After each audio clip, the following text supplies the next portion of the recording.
Unwanted Friendship. The Brenda Story.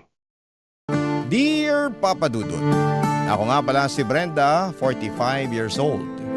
Kasal ako ng mahigit 2 dekada sa asawa kong si Julio. Mas matanda siya ng 5 taon sa akin. Nabiyayaan kami ng 2 anak noon pero hindi sila pinalad na umabot kahit 1 taon man lang. Sobrang hirap noon sa akin bilang isang ina. Mabuti na lamang at andoon si Julio para sa akin. Hindi siya napagod na unawain ang pagluluksa ko. Hanggang sa nakarecover na ako. Kaya lang ay inawayan ko ng magkaroon ulit ng anak. Dala siguro ng trauma ko noon, kaya ayoko na. Ayos lang naman yon kay Julio at nirespeto niya ang desisyon ko. Bilang kapalit sa pagpayag niya na hindi na kami magkaroon ng anak ay inalay ko sa kanya ang buong buhay ko. Pinaikot ko sa pagmamahal at pag-aalaga sa kanya, Papa Dudut. Deserve naman niyang mahalin ng buong puso. Mabuti siyang asawa sa akin pero isang araw ay biglang nagbago ang lahat. Nagbago na si Julio, nanlamig na ito at palagi na lamang pinapansin ang mga pagkakamali ko. Laging mainit ang ulo sa akin kahit na wala naman akong ginagawa sa kanya. Natural na nag-imbestiga ako at doon ko nalaman na meron siyang ibang babae, Papa Dudut.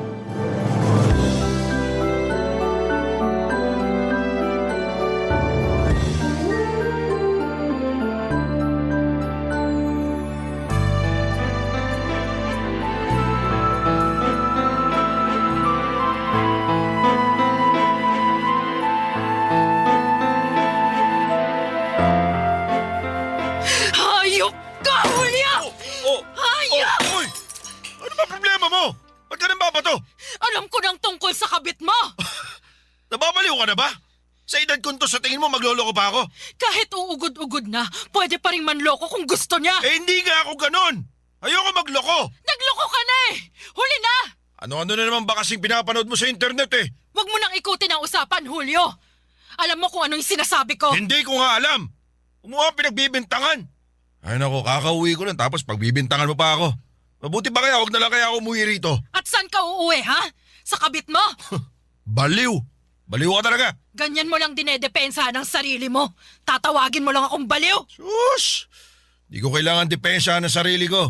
Kasi hindi naman ako nagloloko. Paano hindi nagloloko, ha? Binuksan ko yung email mo. Nabasa ko rin yung messages ng kabit mo. Ano ka ba? Spam lang yon.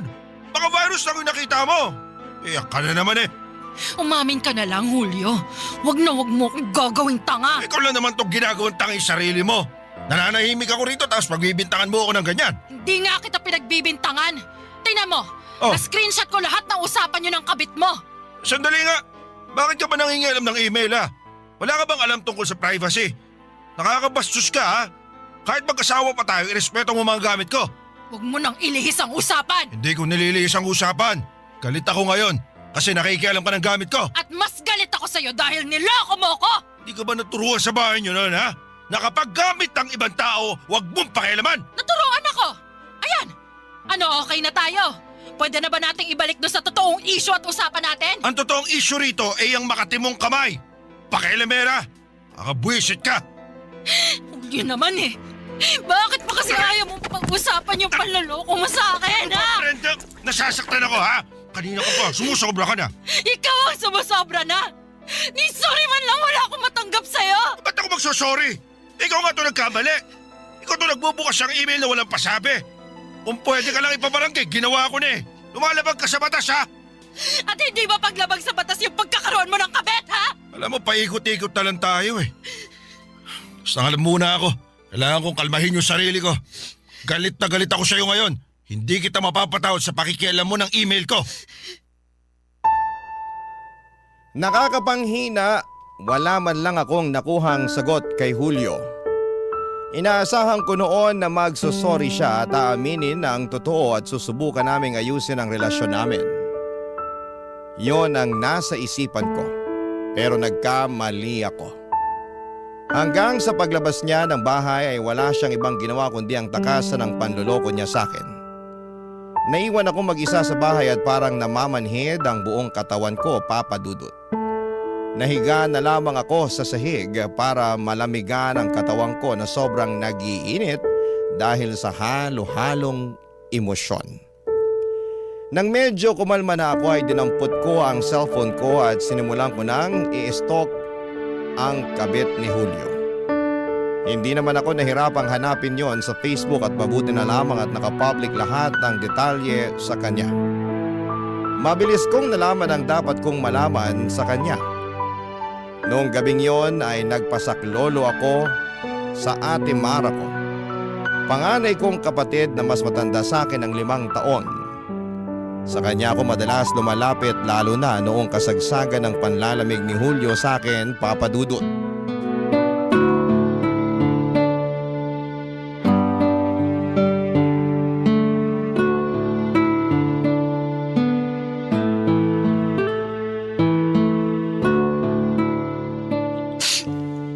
Ate Mara. Yan na kasing sinasabi ko eh. Hindi mo pa ako pinaniwalaan noon. Hindi ko lang naman kasi kayang tanggapin na niloloko ko ni Julio eh. Kilala mo naman siya, di ba? Mabait siya sa akin. Napaka-loyal niya kahit nung binatat dalaga pa kami. Loyal siya. Noon. Pero alam mo naman na pwedeng magbago ang tao, di ba? Masyado lang siguro akong naging kampante na hindi niya ako kayang lokohin. Yan ang mali mo. Late ka pa nag-imbestiga. Kung hindi pa kita sinulsulan noon, hindi mo pa gagawin. Oh, ano pa ang nalaman mo dyan sa kabit ng asawa mo? Ang alam ko, masahista raw siya sa isang spa sa Makati. Maganda, sexy. Naku. Mukhang nasa 30 lang mahigit. Ate Mara, mas maganda siya sa akin. Mas bata. Anong gagawin ko? Anong laban ko ron? Sa totoo lang, ha? Siguro wala kang laban sa edad at itsura niya, pero sa batas, siya walang laban. Ano? Gusto mo bang ipapulis ko silang dalawa? Yun naman ang dapat. Alam nga namang wala kang gagawin. Hahayaan mo lang na maagrabyado ka ng 2 demonyo na yon. Pero ate, kapag ginawa ko yun, iiwan naman ako ni Julio. Iiwan ka talaga niya kasi sa kulungan na siya titira. Ate, hindi ko kayang makulong si Julio. Mahal ko naman siya eh. Sus! Gusto ko lang na mag-sorry siya tapos pagsisihan niya yung mga ginawa niya sa akin. Hello? Pagsisihan? Naku Brenda, asa ka pa. Nung kinumpronta mo nga siya, ikaw pa tong binabaliktad niya. Baka nagulat lang siya nun. Hintayin ko na lang siguro na matauhan siya. Bibigyan ko na lang siya ng konting panahon. Wala siya. Lukaret ka? Mana ka kay nanay. Magka-blood type nga kayo. Parehas kayong type AB martir. Ay, niloloko ka na ni Julio, Brenda. Gumawa ka na ng paraan para mahinto na yon. Hindi yung aasa ka pa na magsosorry siya at magbabago. Hindi na mangyayari yon. Bakit yung napanood ko naman sa internet? Hindi lahat ng napapanood mo sa internet susundin mo. Nakakaloka ka. Bukas na bukas din sasamahan kita sa mga pulis. Isusumbong natin sila sa women's desk. Yung Julio na yan, para madala siya. Ate... At susugurin natin yung babaeng yan. Ano nga ulit yung pangalan niya? April. Ayun, susugurin natin yung si April na yan sa trabaho niya. Kailangan mapahiya siya ron. Sasabihin natin na kabit siya para matanggal na rin siya sa trabaho. Ate, di ba parang sobra naman yata yan? At yung panluloko nila sa'yo, ano, sakto lang ba yun, ha? Baka kasi tayo yung mapahama kung susugod tayo dun eh. Hindi na natin yun balwarte. Baka tayo pa yung kuyugin nila. Mabibigat ang mga kamay na masahista, akala mo ba? Di isama natin ang mga pulis para may kakampi tayo. Mas mapapahiya pa ang April na yon kapag ganun ang ginawa natin. Teka ate, may naisip akong paraan. Anong paraan yan? Papatawarin mo at ipagpapasa Diyos na lang ang lahat? Naku ka Brenda ha? Huwag mong gagayahin ang linya ni nanay. Nakita mo naman na nasira ang buhay niya dahil hindi siya gumanti nung kumabit ang tatay sa iba. Ayan, pati tayong mga anak inadamay dahil sa kamartiran niya. Hindi ganon, ate. Gusto kong kaibiganin si April. Ay, akala ko si nanay na ang pinakatanga sa mundo. Andyan ka pa pala? Humabol ka pa? Halika, bilhan kita ng corona bilang reyna ng mga tanga. Hindi ko naman siya totoong kakaibiganin eh. Mangangalap lang ako ng impormasyon tungkol sa kanila ni Julio para mas maging matibay yung ebidensya ko laban sa kanila. Ibig bang sabihin, idedemanda mo rin silang dalawa? Oo, pagbabayaran nila lahat ng to. Amazing. Yan! Yan ang kapatid ko! Lumalaban! Bata pa lamang kami ni Ate Mara nang mamulat kami sa magulang sasama ng mga magulang namin. Nagsimula lahat ng yon nang lokohin ni tatay si nanay. Kabit ni tatay ang kapitbahay namin. Hindi pa sana malalaman yun ni nanay kung hindi aksidenteng nabuntis ni tatay ang kapitbahay namin. Inamin ni tatay ang katotohanan. Humingi siya ng sorry kay nanay at pinatawad niya si nanay pero nagtanim na ito ng sama ng loob kay tatay. Lalo na noong madalas na matulog si tatay sa kapitbahay namin kesa sa mismong bahay namin. Palagi na silang nag-aaway na mag-asawa. Nakikita namin kung paano sila magsakitang dalawa. Hanggang isang araw ay iniwan na kami ni tatay para sumama sa kapitbahay namin. Ang nakakainis pa rito ay hindi man lang sila umalis sa lugar namin. Ang tatay namin naging kapitbahay namin. Palagi naming nakikita kung gaano sila kasaya ng kabit niya. Awang-awa kami noon kay nanay, Papa Dudut.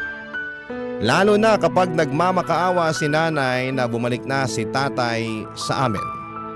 Pero ayaw na ni tatay.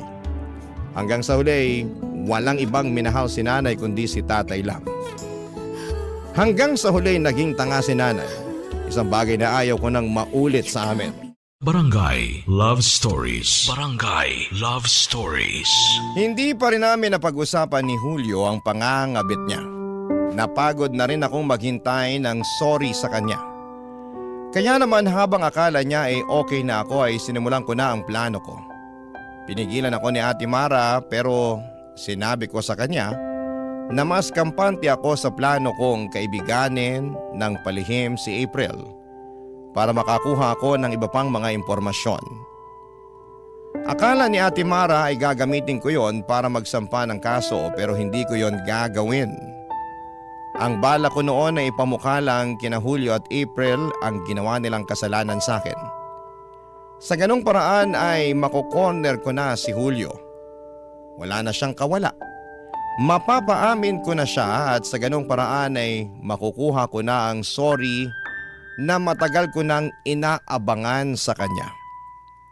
Tanda ko pa Sunday noong pumunta ako sa spa kung saan ay nagmamasahe si April. Nirequest ko siya, mabuti at swerte na lamang na bakante siya ng mga oras na yon, Papa Dudut.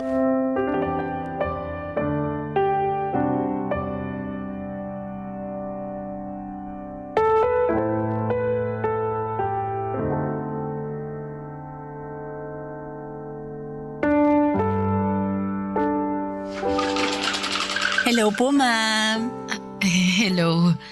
Bakit hindi pa po kayo naguhubad? Maghuhubad ako? Nako, mukhang first time niyo po atang magpamasahe Oo eh. Huwag kayong mag-alala. Magiging gentle ako sa inyo. Pwede bang wag na lang maghubad?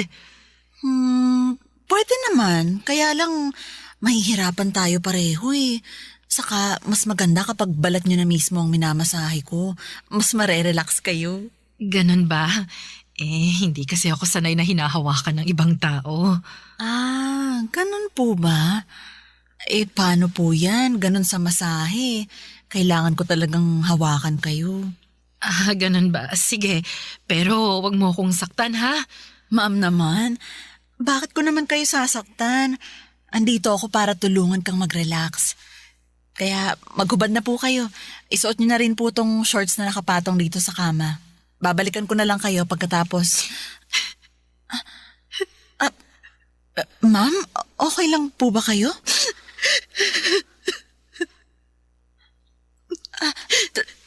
Teka lang, ma'am.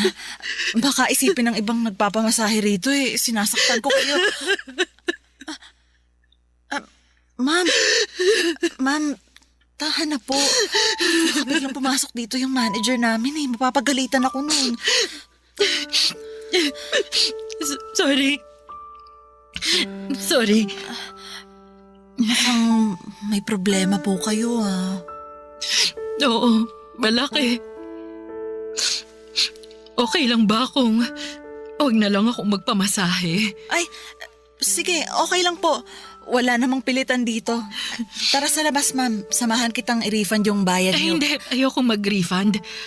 Okay lang ba kung gagamitin ko na lang yung bayad ko para makipagkwentuhan sa'yo? Hala, sure po ba kayo? Sayang naman yung... Hindi, ayos lang. Walang kaso yan sa akin. Hindi naman kasi masahe ang kailangan ko Yung kailangan ko yung makakaunawa sa sitwasyon ko. Ano po bang nangyari? Sige po, magkwentuhan na lang tayo. Pabor din naman sa akin kasi masakit na tong kamay ko kakamasahe mula kaninang umaga.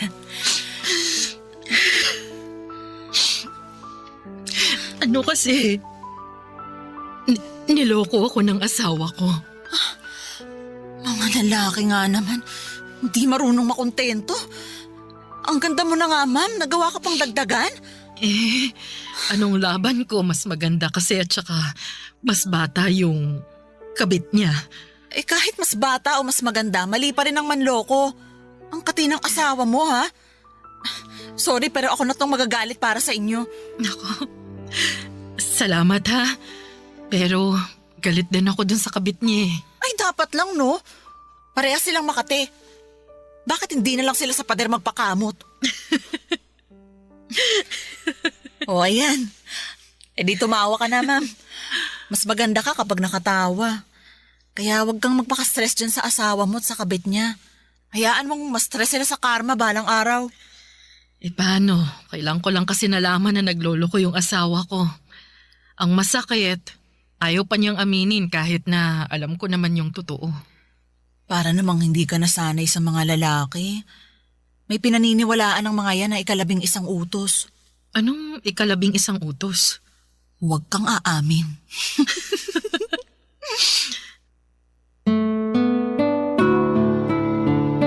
Ginamit namin ni April ang 1 oras at kalahati, hindi para magmasahe, kundi para mag-usap lang. Nagsumbong ako sa kanya tungkol sa asawa kong si Julio. Pero syempre binago ko ang ibang detalye para hindi makatunog si April. Mahirap na. Nagsisimula pa lamang akong kilalanin siya. Hindi ako pwedeng mabuking sa plano ko. Mabait at kalog si April at nakakasabay siya sa edad ko kahit na mas bata siya sa akin ng 10 taon. Magaan ang loob ko sa kanya habang tumatagal at napapalapit ako sa kanya ng totoo. Tuwing linggo ay pumupunta ako sa spa kung saan nagtatrabaho si April para makipagkwentuhan lang. Mukhang wala siyang kalam-alam na may asawa na, si Julio. Wala itong alam na ako ang asawa ni Julio. Napatunayan ko yon nang pumunta ako ulit sa spa para makipagkwentuhan sa kanya. May mga baon akong merienda para sa aming dalawa tulad ng dati ay nagkwentuhan lang kami. Papa Dudut.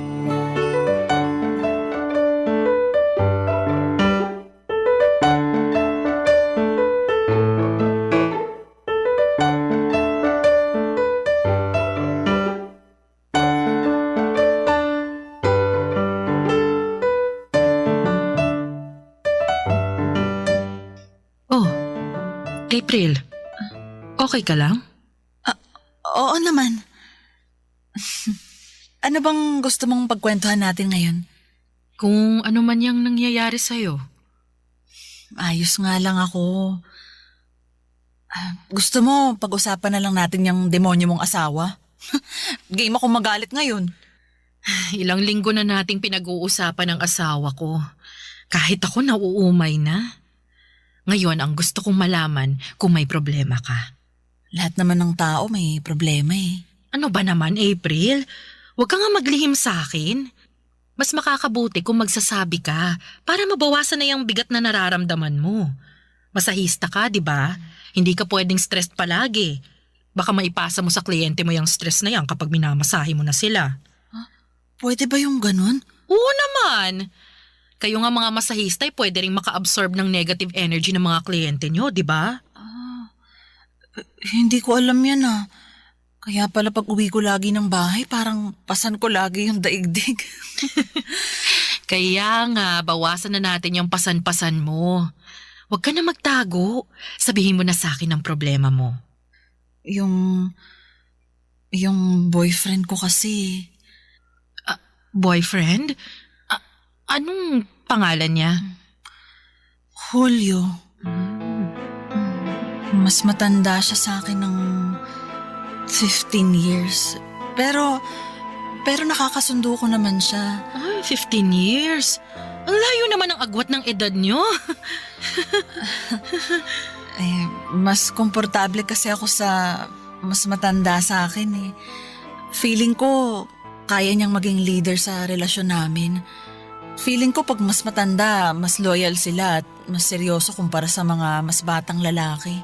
At ano naman, tama ka ba ng feeling? Sa una siguro.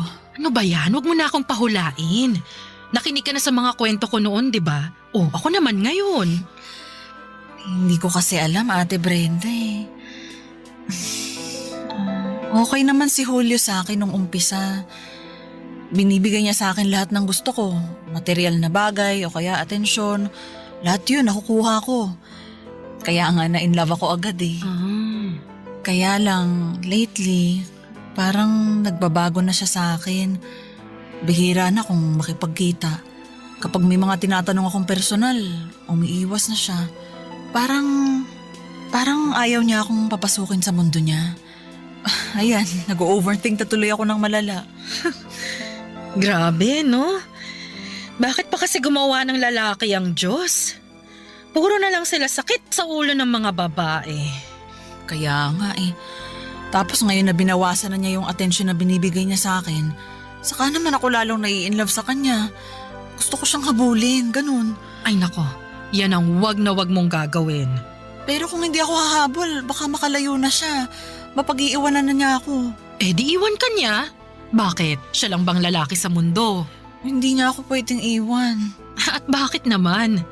Di ba nga ikaw pa tong laging nagpapayo sa akin na kapag hindi na maganda ang trato sa akin ng asawa ko, umalis na ako. Iwan ko na. Bakit ikaw hindi mo magawa yung sinasabi mo? Kasi, Ate Brenda, Ano? 2 buwan na kasi akong hindi dinadatnan at baka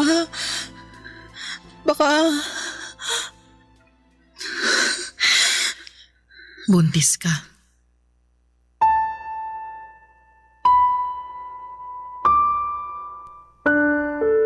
Paano kung buntis na noon si April? Mas malaki na ang chance na iwan ako ni Julio para sa kanya.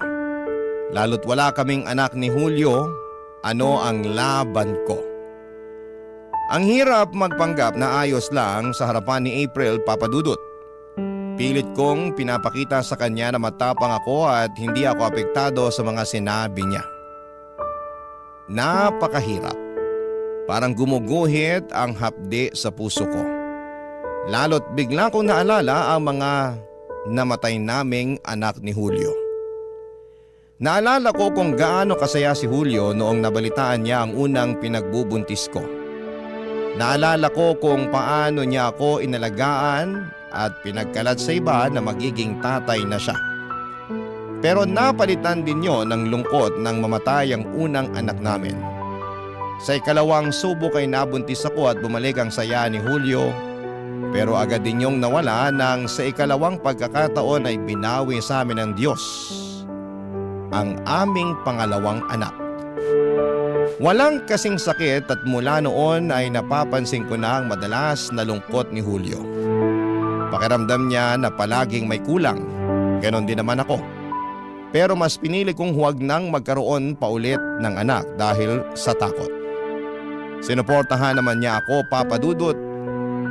Pero sa pagdaan ng mga taon, alam kong nangungulila si Julio na makabuo ulit kami ng anak na panibago.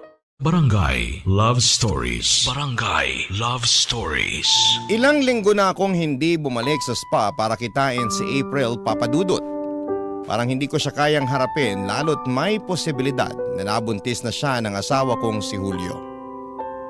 Sobrang hirap mag-overthink kung ano ang mangyayari oras na makumpirma talaga ni April na buntis na siya. Iiwan na ba ako ni Julio? Paano na ang mahigit 2 dekada naming pagsasama? Matatapos na lang ba yon dahil meron na siyang anak sa iba? Kahit na hindi ako pumupunta kay April sa spa ay ine-stalk ko pa rin siya sa Facebook at sa bahay nila. Nakikita ko pa rin na magkasama sila ni Julio. Hindi nila ako nahuhuli na nagmamasid sa kanila.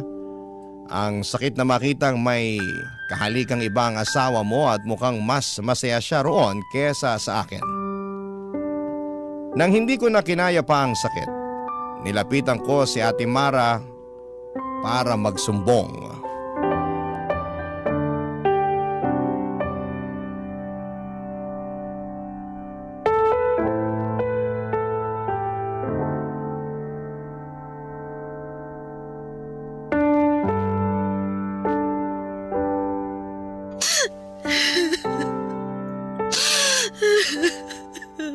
O-order na ako ng dinner, ha? Dito ka na kumain pagkatapos mong magulgol dyan. Hindi na, ate. Uwi na lang ako sa bahay. Baka hanapin ako ni Julio eh. Paano ba nga hanapin? Wala nang pakialam sa'yo ang asawa mong yun. Matagal na kami mag-asawa. Imposible ubos na yung pakialam niya sa akin, no? Kung meron siyang pakialam sa'yo, dapat hindi siya nang buntis ng ibang babae. Hindi pa naman sigurado kung buntis nga talaga si April eh. Pwede namang na-delay lang yun. Alam mo naman ang mga babae, kapag nai-stress nade-delay ang dalaw. Naku! Umaasa ka pa talaga na wala silang nabuo? Kasi nga, hindi pa naman tayo sigurado. Okay, sige. Sabihin na natin na hindi sila nakabuo ngayon.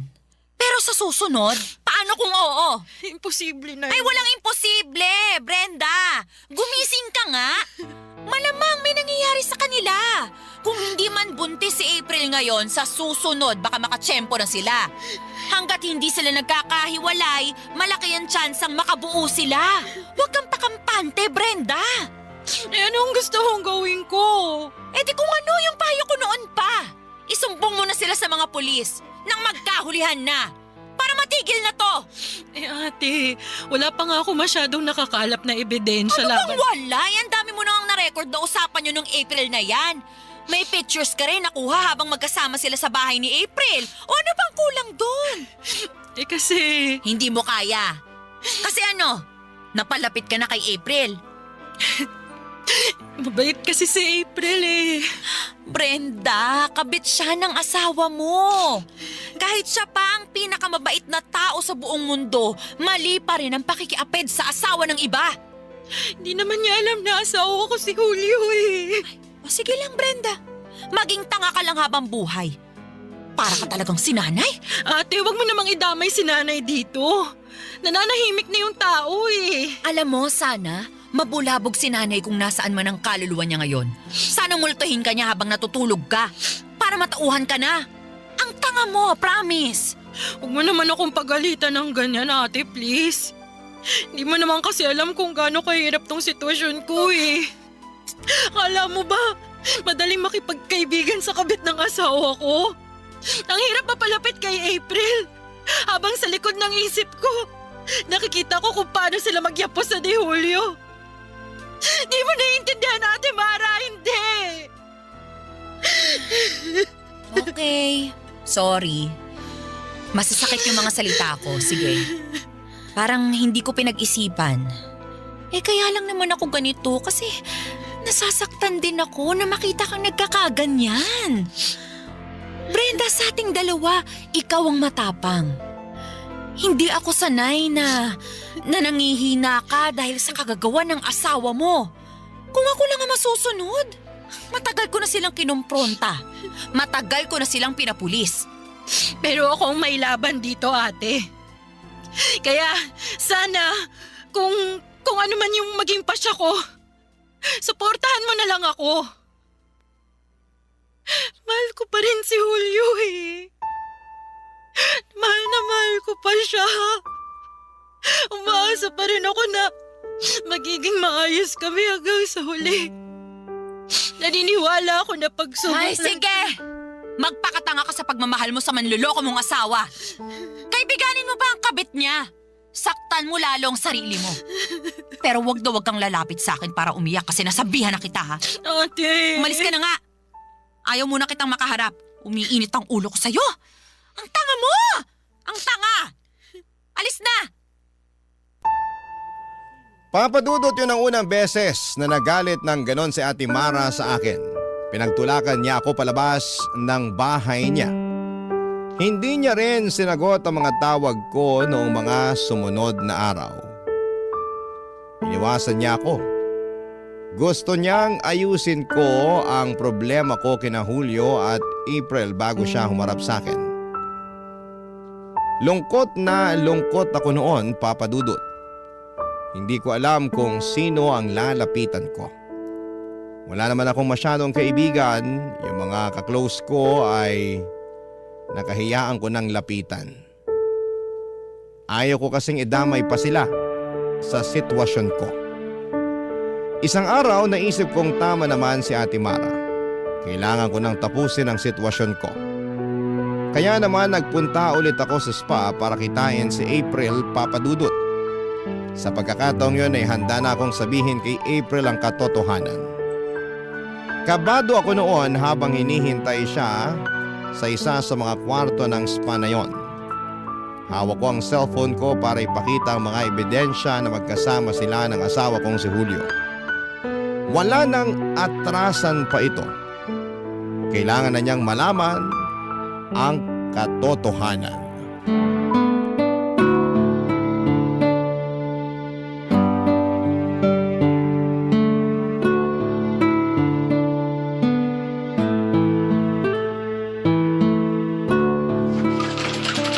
Ate Brenda, sa wakas nagpakita ka na. Ang tagal mong hindi dumalaw ah. Mukhang busy ka ah. Oo, busy nga. Eh, kumusta ka naman? Ikaw, kumusta?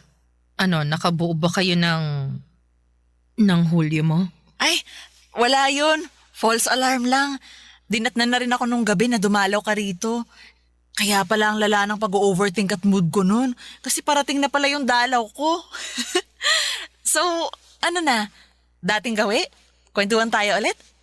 Oo, may ikukwento ako sa'yo. Nakita ko 2 hours yung binok mo sa akin ah. Mukhang madugong kwentuhan to ah. Makikita natin. Oh, ano bang nangyari? Ay, teka. Gusto mo na bang kunin ko yung hot lemongrass tea mo? Mas masarap magkwento kapag may mainit na tsaa ang tita. Hindi na. Okay. Parang malalim tong ikukwento mo ah. Kilala ko na kasi ang kabit ng asawa ko. Talaga? Ang totoo, matagal ko nang alam. Pero hindi ko lang sinasabi sa'yo. Bakit naman?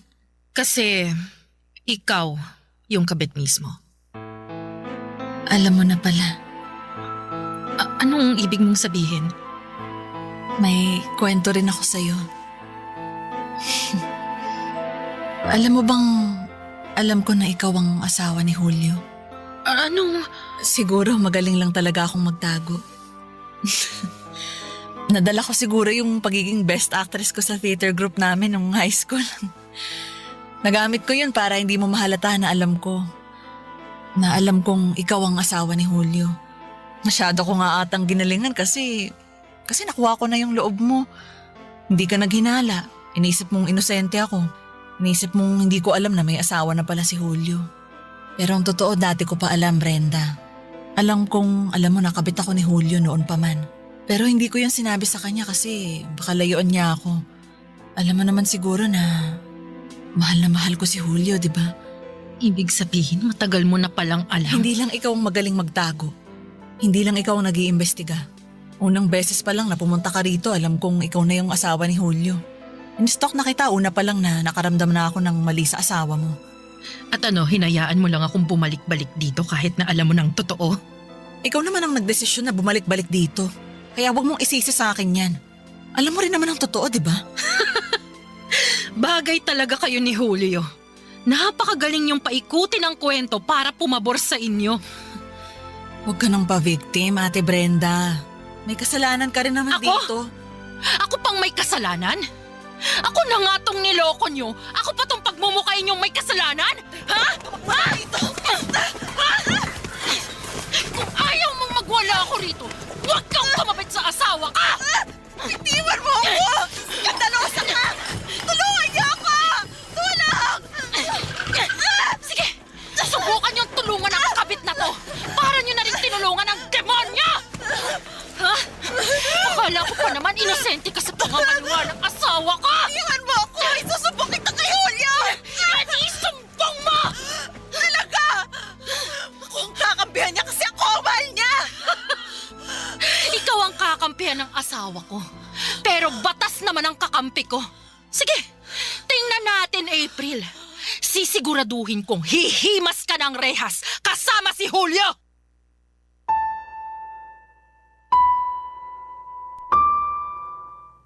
Matagal bago ko binitawan ang pagkakahawak at pagkakasabunot ko kay April ng mga sandaling yon, Papa Dudut. Kung hindi pa pumasok ang security guard ay hindi pa kami matatapos sa gulo. Kita ko kung paanong husgahan ng mga nakapaligid sa amin si April. Lahat sila ay kumampi sa akin. Kahit na mismong manager nila ay binulungan ako at sinabing tama lang ang ginawa ko. Palibhas ay biktima rin siya ng panluloko ng asawa niya noon kaya naiintindihan niya ang ginawa ko. Lumabas ako ng spa na yon na umangat ang dignidad. Agad kong pinuntahan si Ate Mara para ibalita ang ginawa ko. Niyakap niya ako at natuwa sa ginawa ko. Nagpatulong ako sa kanya para ayusin na lahat ng ebidensya para makapagsampa na ako ng kaso laban kina April at Julio. Natauhan ako, Papa Dudut. Nang ibalita ko yon kay Julio tulad ng dati, sinubukan pa rin niyang lumusot. Pero hindi na siya makakalusot sa batas. May nakausap na akong attorney para sa kasong isinampa ko sa kanilang dalawa. At sa mga hawak kong ebidensya, alam kong wala na silang takas pa. Maraming salamat po, Papa Dudut, sa pagbasa ng aking liham. Ang hiling ko para sa lahat ng mga niloloko, lumaban kayo para sa karapatan at dignidad ninyo. Gamitin ninyo ang kwento ko para makahanap kayo ng kakampi para sa laban na ito.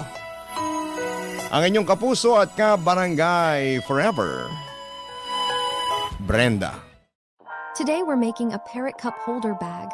An easy, practical crochet project that looks bright and tropical, holds a drink securely, and lets you carry your tumbler hands-free like a mini. The secret to a cup holder that actually works is a dense fabric, smart shaping, and strong strap attachments, so we're going to build it like a little crocheted basket. A flat base, a turned wall, gentle increases to match your cup's flare, a structured rim so it doesn't stretch out, and a reinforced strap that won't sag under the weight of a full drink. Start by choosing your cup, because sizing becomes simple when you measure the real object. Note the bottom diameter, the widest circumference around the middle, and the height from the bottom to just below the lid. If your cup has a rubber base or a strong taper, also notice where it starts widening so you know when to add increases. For yarn, cotton is ideal because it's grippy, washable, and less stretchy than acrylic, which means the bag stays snug and doesn't grow over time. DK cotton makes a lighter holder, and worsted cotton makes a sturdier holder, and either is great as long as you crochet tightly. Choose a hook that creates dense stitches with minimal holes. If you can see open gaps in your single crochet, the bag will stretch. So try 3 to 3.5 for DK cotton or 3.5 to 4 for worsted cotton. And if your fabric feels loose, go down a hook size. Gather scissors, a yarn needle, and a stitch marker, and pick a parrot color palette. choose one main body color like leaf green or cream, then select 2 or 3 accents like sunny yellow, bright red, and electric blue for stripes. You can also add a tiny amount of dark yarn for a small dot detail on him, but keep it subtle and decorative rather than turning the project into a character face. We'll use US crochet terms, and the main stitches will be chain, slip stitch, single crochet, half double crochet, plus increases and decreases. To keep everything clean, remember one key trick for color changes. When you switch colors, finish the last yarn over of the final stitch with the new color so the transition looks smooth. Now we begin with the base. With your main body color, make a magic ring and work 8 single crochets into the ring, then pull the tail firmly to close the center. If you like joined rounds, slip stitch to the first stitch to join. If you prefer working in a spiral, place a marker in the first stitch and continue. But joined rounds can be easier for beginners because counting stays straightforward. Round 2, chain 1 and increase in every stitch by working 2 single crochets in each stitch around, giving you 16, then slip stitch to join. Round 3, chain 1, then work 1 single crochet and 1 increase, repeating around for 24, then join. Round 4, chain 1, then work 2 single crochets and 1 increase, repeating around for 32, then join. Round 5, chain 1, then work 3 single crochets and 1 increase, repeating around for 40, then join. Place your cup on the base and check size. The circle should be close to the cup bottom, ideally just slightly smaller so the walls pull it snug. If the base is still too small, add another round. Chain 1, work 4 single crochets and 1 increase around for 48, then test again. If the circle starts rippling, you're adding too many increases for your tension. Tighten your stitches or stop increasing and move on, because a flat base matters for stability. Next, we turn the base into a cup by building the side wall. The cleanest way to do this is 1 round in back loops only, which creates a ridge and forces the fabric upward. Chain 1, then single crochet in the back loop of each stitch around, keeping the same stitch count, then join. From here, crochet the wall in regular single crochet in both loops for a firm fabric. Work 3 rounds straight with no increases, then test fit by sliding the piece onto the cup. It should feel snug at the bottom and begin hugging the sides. If it's extremely tight and hard to slide on, you can add a gentle increase round sooner. If it's loose, keep going straight because height and rim structure can improve fit, and we can add a drawstring later if needed. Now shape for the cup flare. Most cups widen as you go up, so you'll gradually add width with evenly spaced increases, but not every round. Too many increases will make the bag flare out and lose grip. Use a simple pattern, 1 increase round, then 1 or 2 plain rounds, then test. For your first shaping increase, try placing an increase every 8 stitches. Chain 1, single crochet 7, increase, repeat around, then join. Crochet 2 plain rounds after that, then test fit around the widest part. If it's still tight, do another gentle increase round spaced even more. Single crochet 8, increase around, then crochet 1 plain round and test. Keep climbing until the holder reaches about 2/3 to 3/4 of the cup height, stopping below the lid area so you don't block drinking and the cup can still slide in and out easily. If your cup flares outward sharply near the top, add 1 final increase round near the upper third so the rim doesn't pinch. If your cup tapers inward near the top and the rim feels loose, you can add a single decrease round just below the rim. Chain 1, single crochet 8, single crochet 2 together, repeat around once, then crochet 1 plain round. Only decrease if needed, because decreases tighten the opening. Now we add the parrot style design, and the easiest way to make it look tropical without complicating construction is bold stripes. Choose where the stripes will sit. Usually the upper third looks best because it stays visible while the cup is inside. To switch colors, crochet the last stitch of the old color until 2 loops remain on the hook, yarn over with the new color and pull through to finish the stitch in the new color, then continue. For a classic parrot palette, try a green body with 1 thin yellow stripe, 1 thin red stripe stacked above it, and a wider blue band above those, then return to green. Thin stripes can be 1 round each, wide bands can be 2 or 3 rounds. If you want a feather feel, do a 3-round accent like yellow, red, yellow, then return to green. It feels like repeating plumage. Keep the main structure in single crochet for strength. If you want one textured band, you can do a single round and half double crochet to create a raised ridge, but avoid making the whole body half double because it stretches more. Now create a clean top rim so the opening looks finished and doesn't stretch out over time. Crochet one plain round of single crochet, then one round of single crochet and back loops only to create a fold line, then one more plain single crochet round. This 3-round rim builds structure. If you want an adjustable fit for different cups, add a drawstring channel instead of tightening with slip stitches. For a drawstring channel, crochet one round where you alternate single crochet and chain one while skipping the next stitch. Single crochet, chain one, skip one, repeat a round. Then crochet the next round by placing single crochets into each single crochet and also into each chain space to stabilize the channel. Make the drawstring cord by chaining a long length and slip stitching back along the chain to thicken it, then weave it through the channel with a needle. Tie the ends in a knot. Now we build strap attachment tabs, because attaching a strap directly to the rim can pull the rim into sharp points. Choose 2 opposite points on the rim so the bag hangs evenly and mark them with stitch markers.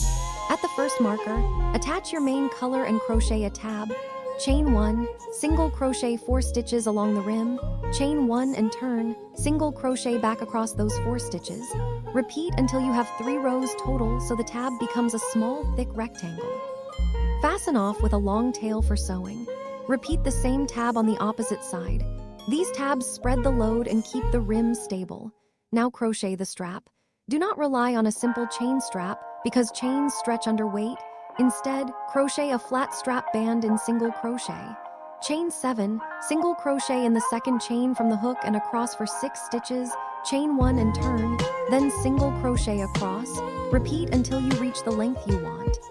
For wrist carry, about 20 to 25. For shoulder carry, about 70 to 90. For about 100 to 125 depending on height. The easiest way to choose is to measure a strap you already like and match it. To keep the strap from rolling, add a reinforcing edge. Once the strap is long enough, crochet one finishing round around the strap edges by single crocheting evenly along one long side, making 3 single crochets at each corner, then continuing along the other side and finishing neatly. Now sew strap ends to the tabs using a yarn needle, sewing through multiple layers and stitching back and forth several times. This seam carries the full drink weight, so make it strong. If you prefer removable straps, you can sew small D-rings onto the tabs and attach clasps to the strap ends, but a sewn strap is simplest and strongest. Now add a parrot-inspired accent, optional but very on theme and visually appealing. A clean, modern choice is a feather-like leaf cluster sewn near the stripe band. Crochet a larger green leaf. Chain 10, then in the second chain from the hook work 1 single crochet, then 1 half double crochet, then 1 double crochet in each of the next 3 chains, then 1 treble crochet in the next chain, then 1 double crochet in each of the next 2 chains, then 1 half double crochet and 1 single crochet in the last chain. Rotate and mirror the stitches down the other side of the chain and slip stitch to finish. Fasten off with a long tail. Crochet a smaller accent leaf in blue or yellow by chaining 8 and using fewer tall stitches. Layer the small leaf over the big leaf, offset so both tips show like feathers, then sew the base onto the holder with small stitches. Add 1 small tack stitch along the midline so it doesn't flop. If you want one tiny detail, add a single dark stitch near the leaf base as a dot accent, but keep it minimal. Now finish the inside cleanly. Weave in every tail by threading it onto a needle and weaving back and forth through inside stitches, changing direction at least twice so it locks. Trim close. Check that no loose ends are hanging inside, because they can catch on the cup. If you want the bag to be extra firm and premium, you can add a fabric lining. Cut a rectangle to match the inner circumference and height plus seam allowance, sew it into a tube, add a base circle, then hand stitch the lining into the crocheted bag along the rim. Lining prevents stretching and gives a structured feel, but it's optional if you used cotton and tight stitches. Now test fit and function. Slide the holder on the cup, lift by the strap, and give a gentle shake. The cup should feel secure and the holder should not slide down. If it slides down, tighten with the drawstring channel or add 1 decrease round just below the rim. If it's too tight, dampen it slightly and stretch it on the cup and let it dry. Cotton relaxes into shape. If the strap twists, dampen, and block it flat, the bordered strap also twists less. Finish with a final neat touch.